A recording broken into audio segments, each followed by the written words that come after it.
చిన్న ఉదాహరణలు చాలా ఉన్నాయి. కానీ మనం రిషికొండ గమనిస్తే కనుక దాన్ని బోడిగుండు కొట్టేసి దానిపైన సీఎం క్యాంప్ ఆఫీస్ అంటూ సీఎం అధికారిక నివాసం అంటూ కూడా కడుతున్నటువంటి పరిస్థితి మనం చూస్తా ఉన్నాం పూర్తిగా. సో ఇది పర్యాటకానికి సంబంధించి అని కలరింగిస్తున్నప్పటికీ కూడా అది పూర్తిగా సీఎం క్యాంప్ ఆఫీస్, సీఎం నివాసానికి సంబంధించిన ఇల్లు అన్నట్టుగా తెలుస్తోంది. అట్లాగే 194 కోట్ల అంచనాతో మొదలుపెట్టినటువంటిది అది 450 కోట్లతో నిర్మించిన పరిస్థితి కనిపిస్తోంది. ఈ రోజు రోజా దాన్ని ఇనాగ్రేషన్ చేయబోతున్నారు. రైట్, ప్రతిదీ కూడా సీఎం జగన్ చేతుల మీదుగానే ఇనాగ్రేషన్ జరుగుతుంది. బట్ ఇది మాత్రం జరగడం లేదు. దీనికి సంబంధించి తీవ్ర విమర్శలు అయితే వ్యక్తమవుతున్నాయి. నేను కుప్పంలో ఉత్తుత్తి గేటు ఎట్లా ఓపెన్ చేశారు, దీనికి సంబంధించి అయితే తీవ్ర విమర్శలు వ్యక్తమయ్యాయి. సో అందుకే మొహం చాటేసుకున్నాడు జగన్ అని చెప్పేసి ఒకవైపు ప్రతిపక్షాలు అయితే విమర్శలు గుప్పిస్తున్నారు. సో ఓవరాల్ గా అప్డేట్స్ చూద్దాం. పర్యావరణ నిబంధనలు ఉల్లంఘించి ఋషికొండపై అడ్డగోలుగా నిర్మించిన సీఎం క్యాంపు కార్యాలయాన్ని పర్యాటక మంత్రి ఆర్కే రోజా ఇవాళ ప్రారంభించబోతున్నారు. ఋషికొండపై పర్యాటక ఆదరణ పొందుతున్న రిసార్ట్స్ ను కోలగొట్టి కొండకు బోడిగుండు చేసి మరి క్యాంపు కార్యాలయం కోసం భవనాలు నిర్మించారు. 198 కోట్ల అంచనా వ్యయంతో పనులు ప్రారంభించి ఇప్పటి వరకు 450 కోట్లు ఖర్చు చేశారు. అత్యంత విలాసవంతంగా నిర్మించారు.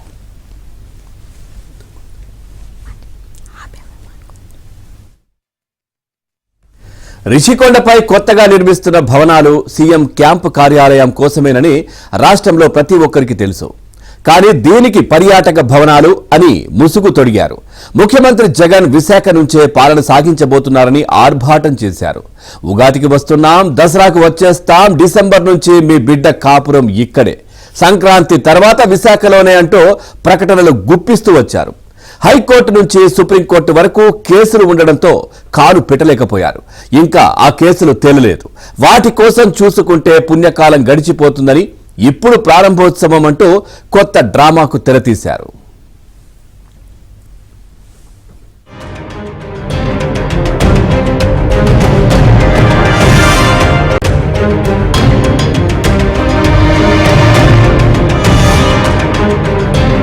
అయితే ఉందో ఇదిగో వచ్చేస్తాను అదిగో వచ్చేస్తానని ఆరంభం నుంచి చెప్తున్నారు. సో ఈ వస్తానని చెప్పినటువంటి ఏదైతే నివాస భవనంగా ముందు నుంచి చెప్తున్న భవనాన్ని ఎట్టగాలకి ముఖ్యమంత్రి రాకుండానే మంత్రి రోజా అలాగే విడుదల రజనీ చేతుల మీదుగా ఈ రోజు ప్రారంభించేందుకు ఏర్పాటు చేయడం జరిగింది. అయితే ఆ ప్రారంభానికి మీడియా కానీ మిగతా వాళ్ళకైనా ఆహ్వానం లేదనేది ఒక ప్రాథమిక సమాచారం.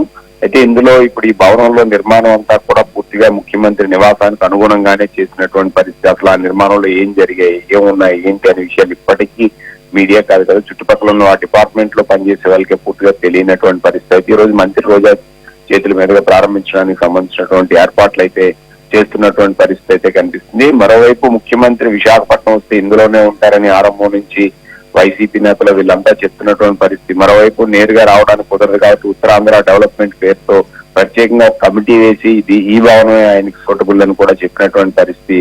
అయితే ప్రస్తుతం సమాచారం ప్రకారంగా అయితే మాత్రం మార్చి 5 తర్వాత ఇక్కడ వచ్చి ఒక 2-3 రోజుల పాటు ఉంటారనేది వైసీపీ నేతలు కానీ వీళ్ళు కానీ చెప్తున్నటువంటి పరిస్థితి అయితే కనిపిస్తుంది. జగన్మోహన్ రెడ్డికి నేరుగా రాలేరు అంటే సినిమా తప్పరు అంటారు. కానీ ఇక్కడ విశాఖపట్నంలో క్యాపిటల్ చేశామని చెప్పి అడావడి చేయడం తప్పితే ఇప్పుడు క్యాపిటల్ కానీ ఇక్కడ అభివృద్ధి కానీ ఏమీ లేదు. ఇప్పుడు అక్కడికి ఈ భవనానికి కూడా దొడ్డిదారినే కూడా రావడానికి సాధ్యం కాకపోబట్టే ఇప్పుడు నేరుగా మంత్రి చేతుల మీదుగా ప్రారంభిస్తున్నటువంటి పరిస్థితి అయితే ప్రస్తుతం విశాఖపట్నంలో ఉంది.